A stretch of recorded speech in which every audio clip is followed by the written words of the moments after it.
The video game landscape is absolutely changing, and it has to change in order for it to survive the test of time. Otherwise, people would seek different forms of entertainment.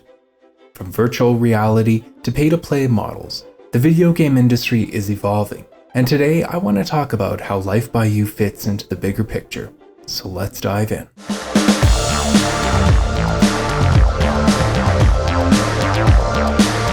My name is Michael, and welcome back to Sovereign Gaming.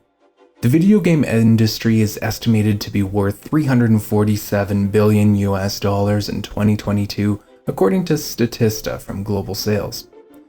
That is a huge number, and it is expected to grow as video games have become more and more mainstream.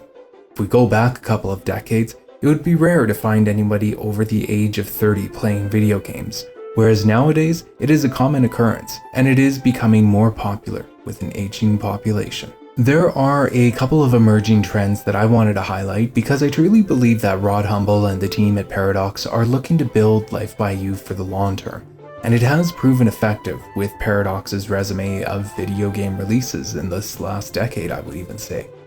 The first emerging trend that I wanted to touch on is the emergence of video game developers designing their products to allow for modability.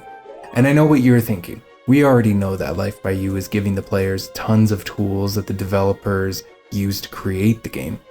But the point that I want to make here is that Life by You is pushing the envelope further in this trend by actually giving those tools to players right out of the gate. Instead of releasing modding tools at a later time, what Paradox is doing is they are surrendering their vision and their ideals and seeing how the community wants to shape their own games. This is revolutionary because instead of there being a wait period for modders to figure out how to mod or figure out how to create tools to mod, Life by You is giving modders the tools that they need right from the beginning.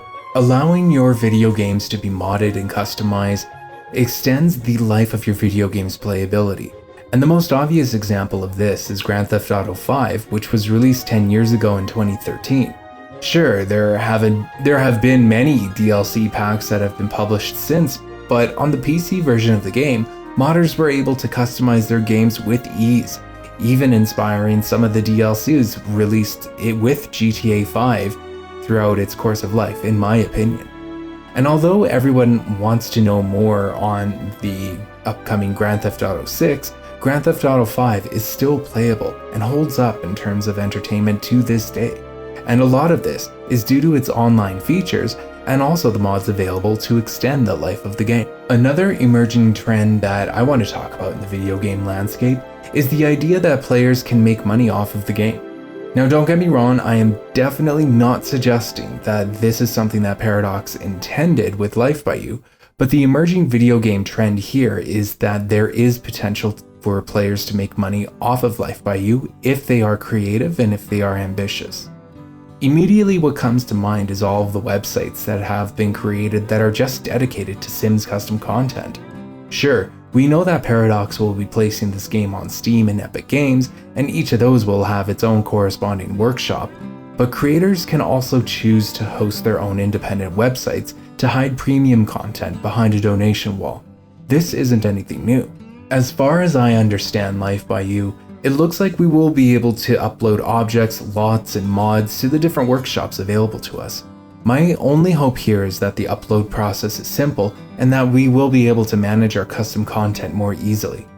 Looking back to The Sims 3, sometimes we had those Sims files and other times we had to go into the program files to remove package files. So sometimes to manage our custom content back in the day, it got complicated, sometimes even requiring even more mods. I believe that The Sims 2 was also like this as well, but I don't remember distinctly enough back to when I was playing it.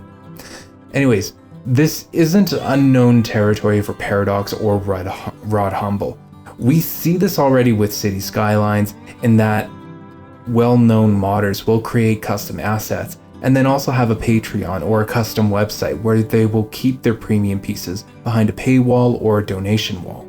And one of my subscribers, Sandy Bambino, also pointed out that Second Life is yet another project that Rod Humble worked on that led to players making real money off of the game.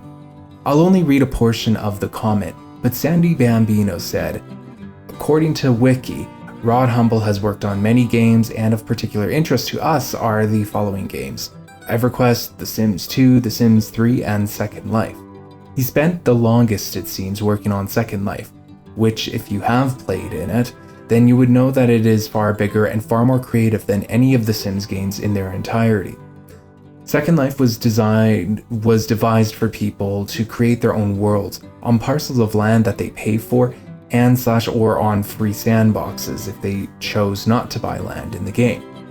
Anything can be created in Second Life using built-in tools within the game, so I think that Rod Humble plans to combine the best of Second Life's user creativity potential with The Sims' more limited single-player world.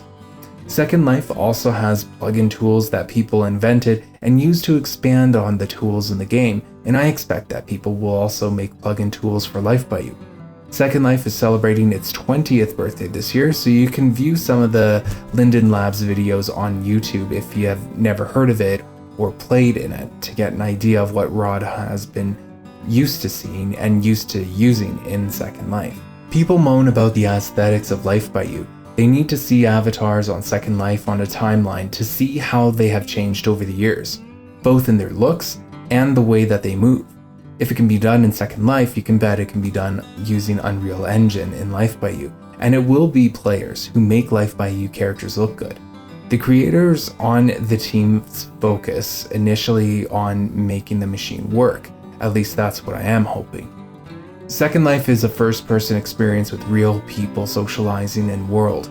Plenty of people go in-game to create and then sell the products that they have made for Lindens, which can be exchanged for real money, and don't really socialize at all, but the options are there to engage in the world in any way you want.